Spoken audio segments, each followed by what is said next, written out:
काल, अर्थ और कर्म के हीन, मिथ्या, अति मात्र के योगों से रोग और अरोग होते हैं।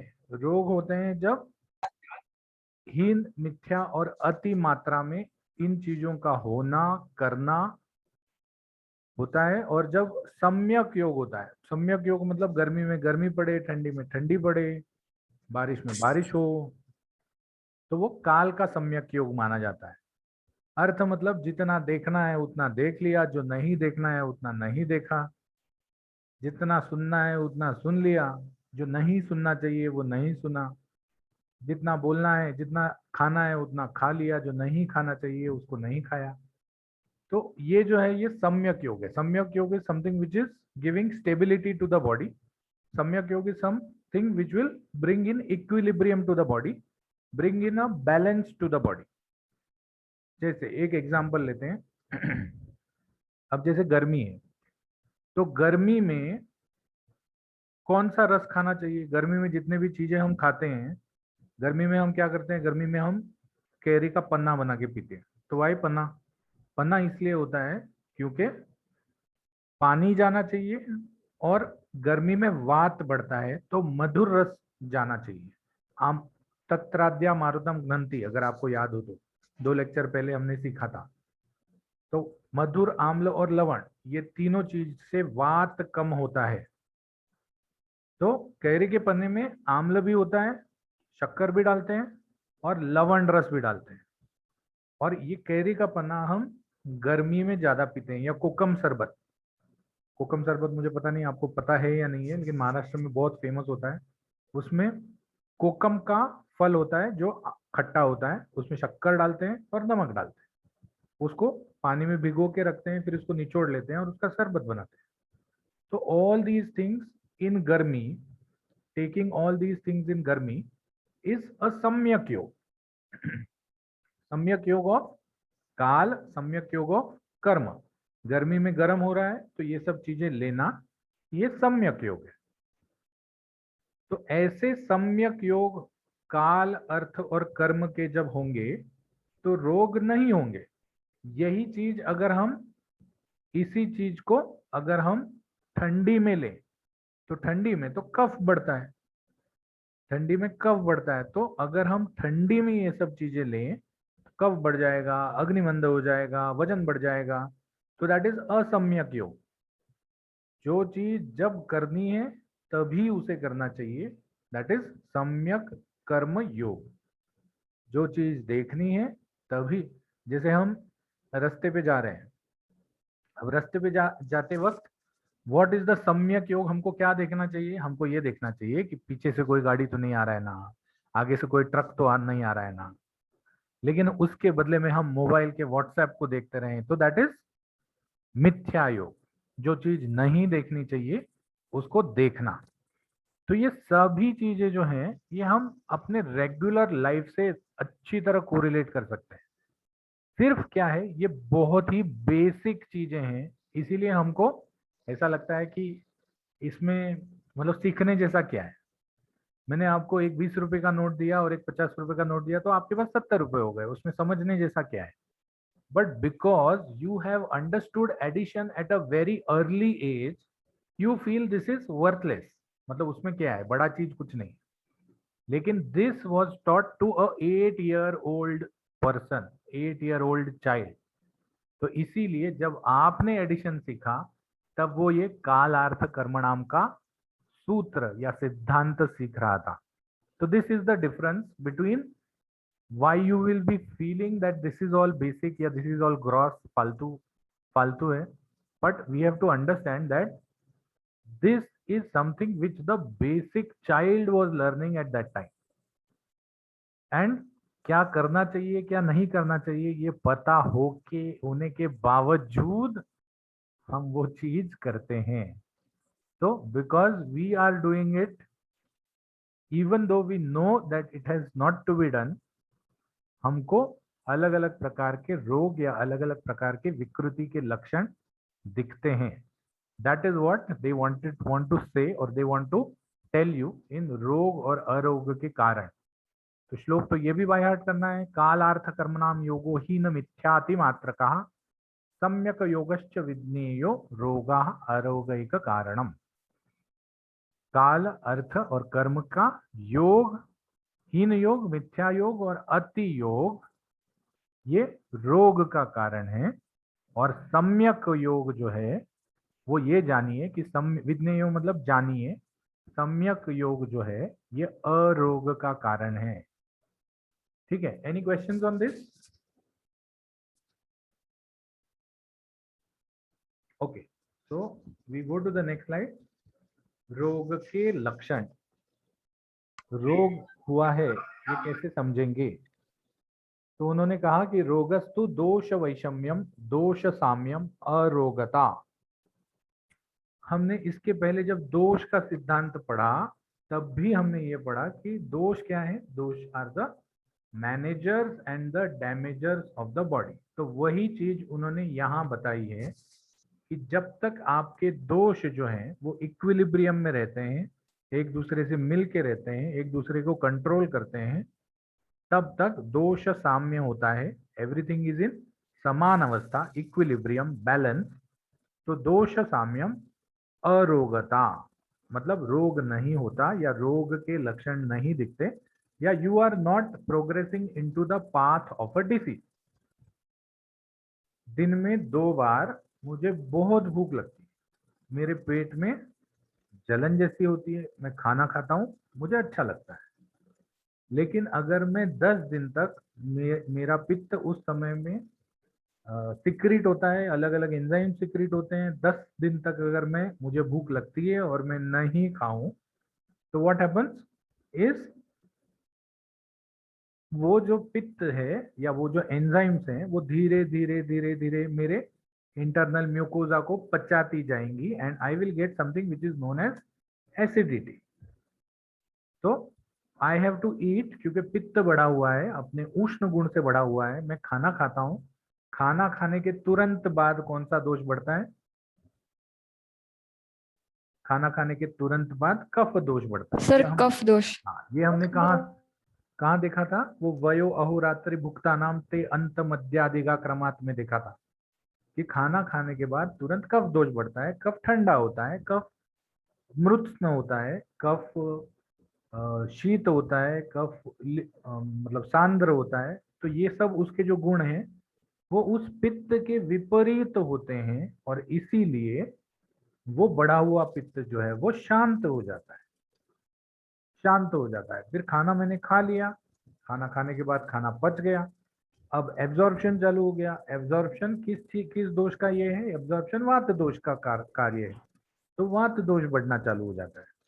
वात दोष बढ़ना चालू हो जाता है तो कफ और वात जो है वो वैसे ही परस्पर विरोधी है, अपोजिट है। तो जैसे ही वात बढ़ना चालू हो जाता है कफ कम हो जाना चालू हो जाता है। कफ कम हो जाना चालू हो जाएगा तो दैट वात इज कंट्रोलिंग द एक्सेस और द वृद्ध कफ which has increased because of me having food. So this is what? This is samya. This is equilibrium. One dosh is controlling the other dosh, not allowing it to increase more, not allowing it to increase more. तो दोष साम्यम अरोगता। लेकिन अगर दोष वैषम्य हो गया, रोगस्तु दोष वैषम्यम, अगर दोष में ये इक्विलिब्रियम, ये बैलेंस जो है ये चला गया। अगर मैंने जिस दिन भूख लगी उस दिन मैंने 30 मिर्चियां ही खा ली, कफ बिल्कुल भी नहीं बढ़ा, क्योंकि उष्ण तीक्ष्ण जो है वो पित्त भी है, उष्ण तीक्ष्ण जो है वो मिर्ची भी है। तो कफ बिल्कुल भी नहीं बढ़ा उस दिन। मैंने कोई चावल नहीं खाए, कोई रोटी नहीं खाई, मैंने भूख लगी इसलिए 30 मिर्चियां खा ली, तली हुई मस्त हॉस्टल की। तो क्या हो जाएगा? मेरा पित्त और बढ़ जाएगा, पित्त का प्रकोप हो जाएगा और मुझे इमीडिएटली पित्त वृद्धि के लक्षण दिखाई देंगे, जैसे मुझे चक्कर आ सकता है या बहुत पसीना आ सकता है या आई मे फील अंधेरा, मेरे आंख के सामने अंधेरा आ सकता है। ये सब पित्त वृद्धि के लक्षण है। तो पित्त वृद्धि के लक्षण तुरंत दिख सकते हैं because I have not engaged my body in a process by which the pitta dosh stays in equilibrium or the pitta dosh stays in equilibrium या पित्त दोष is controlled by some other दोष। तो जब तक तीनों दोषों का एक दूसरे पे कंट्रोल है, दैट इज दोष साम्य। एंड जब कंट्रोल छूट जाता है एक का, दोनों का या तीनों का एक दूसरे पे, एक दोष का कंट्रोल छूट जाएगा तो एक दोषज व्याधि होगा, दो दोषों का कंट्रोल छूट जाएगा तो संसर्गज व्याधि होगा, दो दोषों का कंबाइन, और तीनों दोषों का एक दूसरे पे कंट्रोल छूट जाएगा तो सन्निपातज व्याधि होगा। ध्यान रखिए ये दो टर्म्स, तीन टर्म्स, एक दोषज, संसर्गज और सन्निपातज। एक दोषज मतलब एक दोष ऊपर नीचे हो गया, संसर्ग, संसर्ग मतलब दो लोगों से, संसर्ग बोलते हैं ना, कोरोना का संसर्ग हो गया एक से दूसरे को हो जाना, तो संसर्ग मतलब दो लोगों का या दो चीजों का जब मिलाप होता है, मिलन होता है तो उसको संसर्ग कहते हैं। और सन्निपात मतलब दो से ज्यादा, तो मैस हो गया, तीनों दोष अलग अलग जगह मूव करके तीन अलग अलग डायरेक्शन में निकल पड़े। तो नाउ किसी एक को अगर मैं बुलाने को उसके पीछे जाऊंगा तो मैं बाकी दो दोषों से दूर हो जाऊंगा। तो इसीलिए सन्निपातज is where all the three दोष लूज देयर इक्विलिब्रियम। सभी तीनों दोष जहां अपना साम्य अवस्था या इक्विलिब्रियम छोड़ देते हैं, दैट इज सन्निपात। तो रोग के लक्षण में कोई डाउट है? ये सब सिद्धांत है, हाँ, ये सब समझने चाहिए क्योंकि इन्हीं सिद्धांतों के ऊपर थर्ड ईयर तक आपको अलग अलग चीजें करनी है।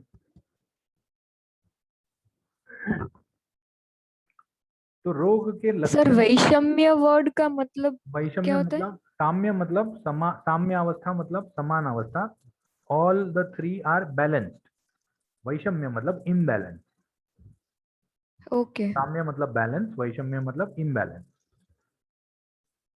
ठीक है, तीनों का लेवल जो है, ये कहते हैं ना हम कि विषमता, विषमता मतलब अगर मैं बहुत अमीर हूँ दूसरा कोई बहुत गरीब है तो हमारे में विषमता है।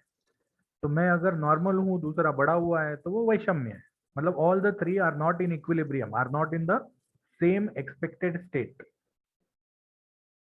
रोग के कारण से भेद, ये तो एकदम इजीली समझ जाएगा, कंसेप्ट जो है ये बहुत इजीली समझ में आ जाएगा। उन्होंने कहा है कि रोग के दो भेद होते हैं कारण से। एक, अगर अगर मैंने कोई गरम और कड़क चीज खा ली, गरम और कड़क चीज खा ली, मेरे दांतों को दर्द हुआ या मेरे दांतों को कोई इंजरी हुआ, और उस गरम और कड़क चीज खाने से व्हाट हैपन्स इज मेरा मुंह सूज गया। सो दैट इज अ निज। निज मतलब जिसमें कारण जो है वो आपके शरीर में है। रोग के कारण जो है वो आपके शरीर में है, आपने कोई गलत चीज की है जिसके वजह से दोष बढ़ गए हैं, जिसके वजह से रोग हुआ है। और वही मैं रास्ते पे चलने वाली किसी लड़की को छेड़ दूं, उसने सैंडल निकाला मेरे गाल पे मारा और मेरा मुंह सूज गया, तो दोनों चीजों में हुआ क्या है, मेरा मुंह सूजा है। लेकिन एक कारण जो है वो आगंतुज है, मतलब उसमें मेरे शरीर के दोषों का कोई गलती नहीं था, वो तो सैंडल ने मारा करके सूजा हुआ है। और दूसरे में क्या हुआ, या पहले में क्या हुआ, पहले में मैंने जो चीज खाई थी या मैंने जो चीज की थी उसके वजह से मेरे दोष बढ़ गए, और जिसके वजह से मुझे सेम सिम्टम हुआ या सेम रोग हुआ। तो रोग जो होते हैं वो दो प्रकार के होते हैं, निज आगंतुज निजागंतु विभागेन तत्र रोगाः द्विधा स्मृता। निज और आगंतुज, आगंतुज मतलब बाहर से आने वाला, हम बोलते हैं ना हिंदी में आगंतुक है वो, आगंतुक मतलब बाहर से आने वाला, somebody who we don't know, who is a stranger।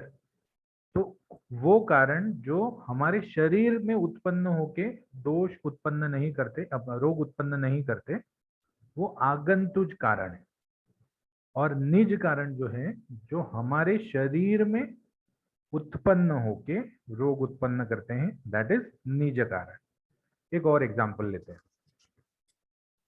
अब जैसे किसी ने मुझे विष खिला दिया, तो जो विष है वो मैंने खाया, मेरी मेरे मेरा पित्त दोष बढ़ गया, मेरे मेरे धातु क्षीण हो गए, धातुओं में से बल चला गया और मुझे विषाक्तता मतलब विष का रोग, विष रोग, विषाक्तता हो गई, तो दैट इज अ निज लक्षण। मैंने जो खाया उससे मेरे दोष बढ़े और उसके वजह से मुझे विष चढ़ गया। जबकि अगर मैं रास्ते से जा रहा हूं और कोई सांप ने आके मुझे काट लिया और उसके वजह से मेरे मुझे विष चढ़ गया या विषाक्त, I am poison by a snake. तो ये दो कारण, चढ़ा क्या है, रोग वही है विषाक्तता या विष के वजह से ही सिम्टम दिख रहे हैं, लेकिन एक सिम्टम है जो मेरे बॉडी में जो भी गया है या बॉडी में जो भी हुआ है उसके वजह से होने वाले हैं, और दूसरा जो है वो बाहर से जो आया है उसके वजह से होने वाले हैं। एक और एग्जांपल लेते हैं।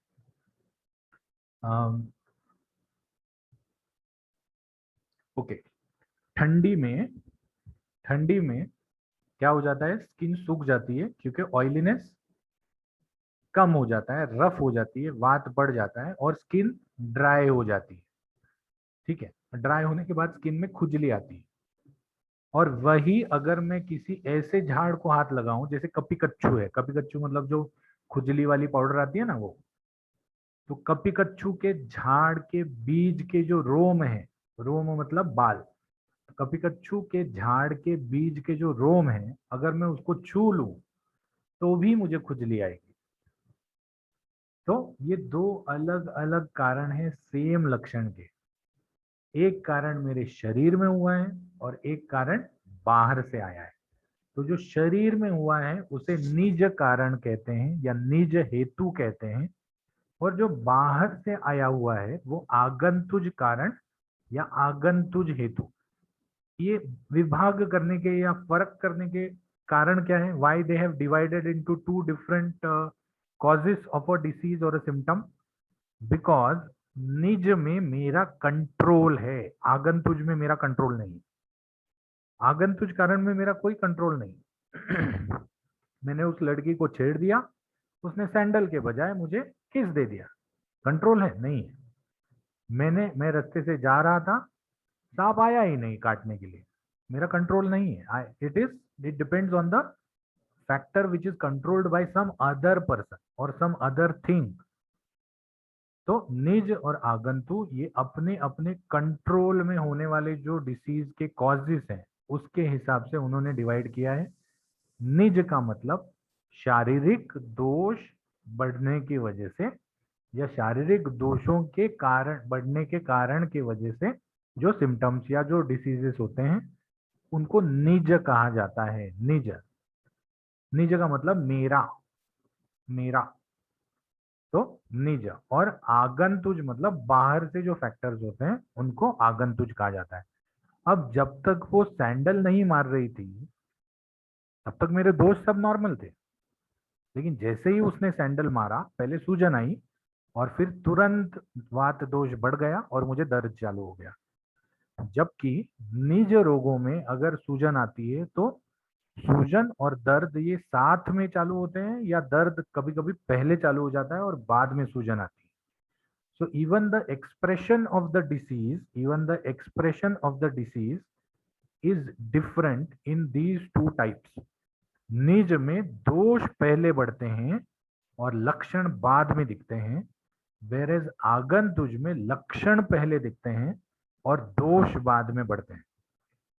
तो ये दो प्रकार के तत्र रोगा द्विधा स्मृता, दो प्रकार के रोग बताए हैं या जान लीजिएगा या ध्यान रखिएगा। वन इज निज रोग जिसमें शरीर में प्रॉब्लम होता है, दोष बढ़ते हैं और सिम्टम आते हैं, और आगंतुज रोग which is caused by external factors on which we don't have a control, कि जो होते हैं पहले लक्षण दिखते हैं और बाद में दोष वृद्धि होती है। इस कंसेप्ट में कोई डाउट?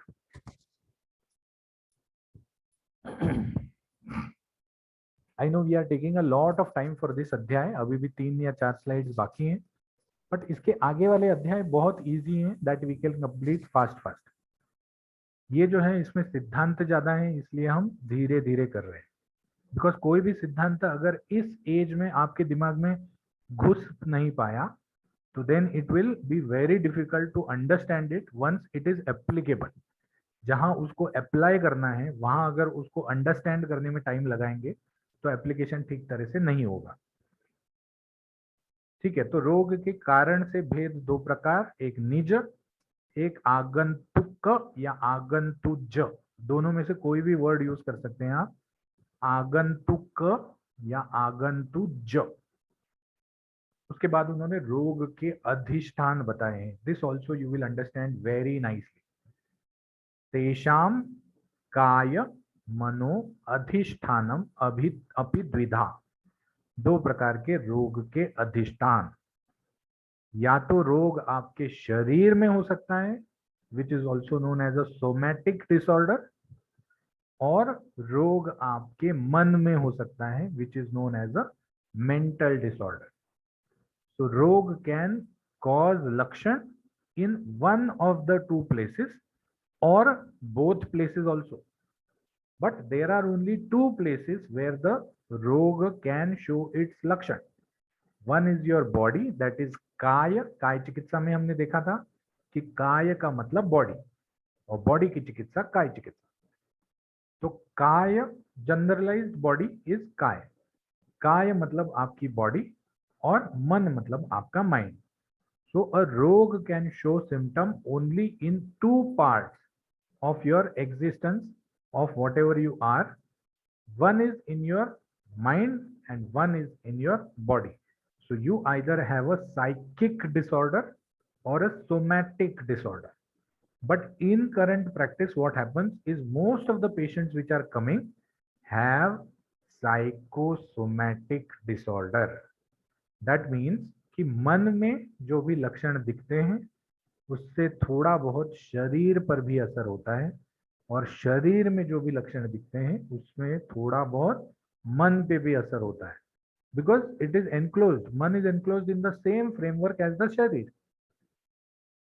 तो इसीलिए there are only two places. अधिष्ठान मीन्स होम, या अधिष्ठान means the place, the main place of showing something, और द जिसका क्या कह सकते हैं, the main gallery of showing a लक्षण to a of a disease is to fold.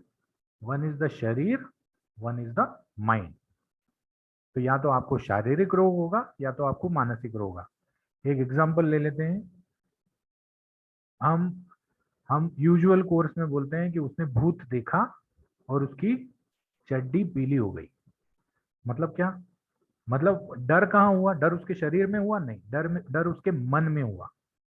और चड्डी क्यों पीली हो गई? क्योंकि लक्षण कहाँ दिखे? शरीर पर भी दिखे। तो मन के जो भी लक्षण हैं वो थोड़े समय में शरीर पर भी उतरने लगते हैं, और शरीर के जो भी लक्षण हैं वो मन में उतरने लगते हैं। वन मोर एग्जाम्पल, कल को अगर कोई पेशेंट आता है और पेशेंट का रिपोर्ट करवाते हैं, उसको जुलाब हो रहे हैं, पेशेंट का रिपोर्ट करवाते हैं और ये समझ में आता है कि उसको HIV है, ही इज HIV पॉजिटिव। तो who has got HIV? The body has got HIV। लेकिन क्या होगा? वो डिप्रेस हो जाएगा। डिप्रेस होने के बाद वो मतलब he will not be able to eat properly, he will not be able to think properly, बड़बड़ करता रहेगा, लोगों से ठीक तरह से बात नहीं करेगा, डरा डरा रहेगा। So these symptoms are where? These symptoms are in the mind. So the body will pass on some symptoms, or body will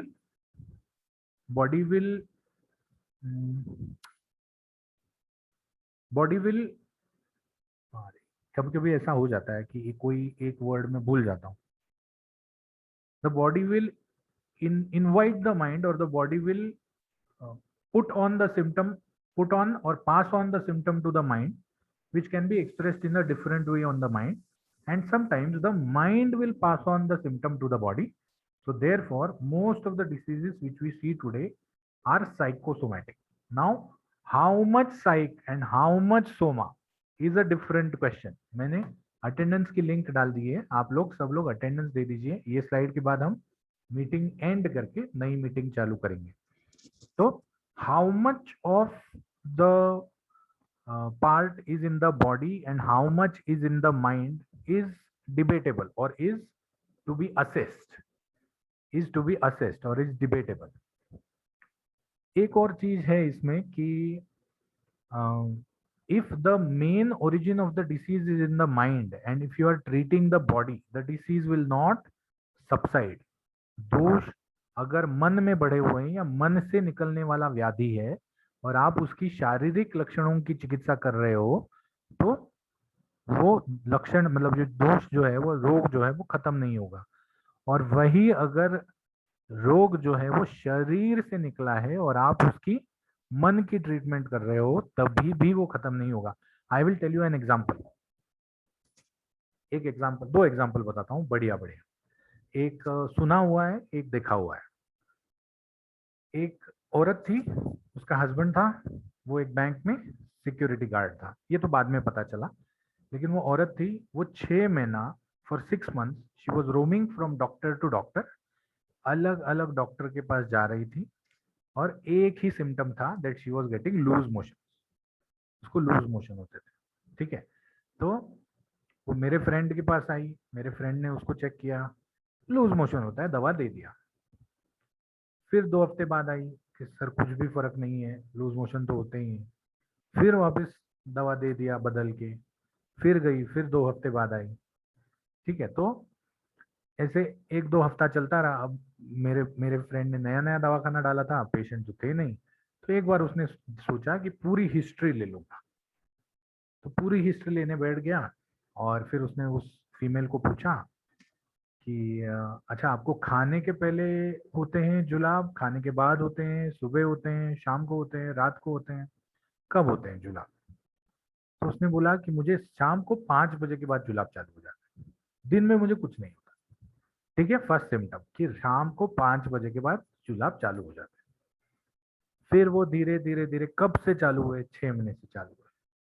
तो 6 महीने में आपने 4 डॉक्टर बदले, कोई भी दवा से ठीक नहीं हुआ, नहीं कोई भी। She is taken allopathy also, she is taken Ayurvedic also, लेकिन कोई भी दवा से ठीक नहीं हुआ, ठीक है।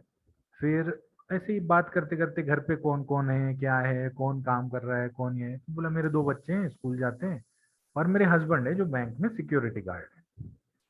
तो फिर उन्होंने पूछा अच्छा कब, कौन से बैंक में है? तो बोला पहले तो वो एक बिल्डिंग में सिक्योरिटी गार्ड थे, अभी 6 महीने पहले एक बैंक में सिक्योरिटी गार्ड करके लगे हैं। तो 6 महीने पहले क्यों लगे हैं, क्या हुआ? तो बोला वो बैंक का जो हमारी कंपनी, मतलब जो कंपनी उनको भेजती है, वो कंपनी ने मेरे हस्बैंड को एक गार्ड की जगह पर भेजा, क्योंकि उस बैंक में लूट हो गई और उस जो पहला वाला गार्ड था उसको किसी ने गोली मार दी, गोली मार दी, ठीक है। तो अब इसके हस्बैंड की ड्यूटी 9 to 4 होती थी। तो जैसे ही उसको आने को लेट हो जाता था, जैसे ही उसको आने को लेट हो जाता था, इसको मन में डर बैठ जाता था कि कहीं आज मेरे हस्बैंड को तो गोली नहीं लग गई। और जैसे ही डर आ जाता था, वैसे उसको जुलाब चालू हो जाता। तो उस लक्षण का शरीर से कोई संबंध था ही नहीं। It was a purely psychic disorder, but only after spending 30 to 45 minutes taking a good history that he was able to understand that ये जो है ये साइकिक डिसऑर्डर है। ट्रीटमेंट क्या किया? ट्रीटमेंट, पैसे तो लेने हैं तो कुछ ना कुछ तो दवा देना पड़ेगा। तो ट्रीटमेंट में उसने यष्टि मधु की यष्टि मधु मतलब मुलेठी, मुलेठी की कांडी दे दी। बोला इसको दिन में 3 बार चूसो। मुलेठी की कांडी चूस के कुछ नहीं होने वाला, वो तो कफ कफ नाशक है, गले में खांसी आती है तब उसको देते हैं, बाकी तो जिनको गाना वाना होता है वो गला साफ करने के लिए यूज करते हैं। तो इसको चूसो। और बोला एक चीज करना है, हर हर बोला 2:30 बजे जी जी सिनेमा है घर पे? हाँ बोला जी सिनेमा है। 2:30 बजे बोला जी सिनेमा पे पिक्चर लगाया जाता है, तो रोज पिक्चर देखना है और एक बुक में उसका समरी लिखना है। एक बुक में उसका समरी लिखना, ताकि जब भी आप अगली बार आओ, तो मुझे तो पिक्चर देखने को टाइम नहीं मिलता, तो आप उसकी समरी लिख के आओ। फिर आप जो भी पिक्चर देखोगे और जो मुझे अच्छी लगेगी वो मैं देख लूंगा। ऐसे नहीं बोल सकते कि अरे आप पागल हैं, आप जी सिनेमा देखो, आपका मन उसमें नहीं लगेगा। This is also a different, मतलब पेशेंट को कैसे हैंडल करना है, that is also a different art. तो बोला ये कर सकती हैं आप, मैं फी तो नहीं लूंगा, लेकिन बस आप इतना कीजिए, अगली बार जब आएंगे तो मेरे को वो समरी वाला बुक ले आइए, तो मैं उसमें से देख के I will try out a picture, क्योंकि मुझे सब पिक्चर देखने के लिए टाइम नहीं मिलता। जब 2 हफ्ते बाद आई तो बोली अभी बहुत आराम है। बहुत आराम है, अब तो ज्यादा नहीं होता, खाना भी ठीक से पचता है, ये भी होता है। So because the disease was in the mind but it was showing on the Soma. एक और एग्जाम्पल लेता हूँ, 3 मिनट बचे हैं, शायद एग्जाम्पल खत्म हो नहीं हो, क्योंकि मेरे एग्जाम्पल थोड़े से च्युइंगम जैसे खींचे हुए रहते हैं। एक औरत थी जिसको, अब ये सभी औरतें क्यों हैं वो मुझे नहीं मालूम है, जो मैंने सुना है वो मैं बता रहा हूँ। एक औरत थी जिसको पेट में दर्द था, तो वो भी मतलब 4-5 साल से अलग अलग डॉक्टर घूम चुकी थी, पेट में दर्द है, पेट में दर्द है, सोनोग्राफी कर ली, सीटी स्कैन कर लिया, अलग अलग प्रकार की गैस्ट्रोस्कोपी कर ली, ये कर लिया, वो कर लिया, वो कहीं भी कोई भी प्रॉब्लम नहीं दिखा। Every report was normal, every report was normal. फिर एक डॉक्टर के पास गई। डॉक्टर ने पहले बिठाया, उसको देखा, उसके पेपर वगैरह सब चेक किए। फिर थोड़ा हिस्ट्री लेते वक्त उसको समझा कि 4 महीने पहले, 4 साल पहले इसका एक बहुत बड़ा कांड हो गया था इसके साथ। क्या हुआ था कि ये खाना खाने को बैठी थी रात में, सामने टीवी चल रहा था, पंखे के नीचे बैठी थी, पंखे के ऊपर एक छिपकली थी, और टीवी देखते देखते अचानक उसको लगा कि पंखा स्लो हो गया, इसलिए इसने ऊपर देखा। ऊपर देखा तो बराबर उसके ऊपर एक छिपकली उसको दीवार पे दिखी। अचानक से लाइट चली गई, लाइट चली जाने के बाद 2 मिनट भर में लाइट आ गई। अब जब लाइट आ गई तो उसने ऊपर देखा पंखा चालू हुआ है कि नहीं, तो वो छिपकली नहीं थी वहां पर। जबकि इसने एक एक मिनट जो लाइट नहीं थी, उसने खाना जो था उसी के नीचे बैठ के खाया। तब उसके मन में ये रह गया कि या तो वो छिपकली जो है वो मेरी थाली में गिर गई और मैंने उसको खा लिया। ठीक है, तो तब से उसके पेट में दर्द चालू। तो फिर इसने एक सर्जन के पास भेजा, और सर्जन को लिख के भेजा कि ऐसा ऐसा है, तो we have to do a surgery to remove the mental block of this patient. तो सर्जन के पास गई, सर्जन ने बोला अच्छा अच्छा छिपकली है। हाँ, बोला छिपकली कभी कभी एक्सरे में नहीं दिखती, कोई बात नहीं, हम अंदर पेट फाड़ के देख लेंगे और छिपकली को निकाल देंगे। कितनी बड़ी छिपकली थी? तो बोला सर 4 साल के पहले इतनी थी। तो बोला हाँ, इसका मतलब थोड़ी बड़ी हो गई होगी अभी अंदर। तो उसने छिपकली को, एक सेम कलर की छिपकली पकड़ी, एक दिन उसको लेटाया, 1 इंच काट दिया पेट, और वापस से सी दिया, और उसको एक फॉर्मेलिन में रखी हुई छिपकली दिखा दी कि देखो मैडम आप चिंता मत करना, थोड़ी सी बड़ी हो गई थी, ये छिपकली मैंने निकाल ली। अब उस दिन के बाद उसको पेट दर्द गायब, उस दिन के बाद उसको पेट दर्द गायब हो गया। ओके, ये स्टोरी का अगला पार्ट हम नेक्स्ट इसमें करते हैं। I am closing the meeting.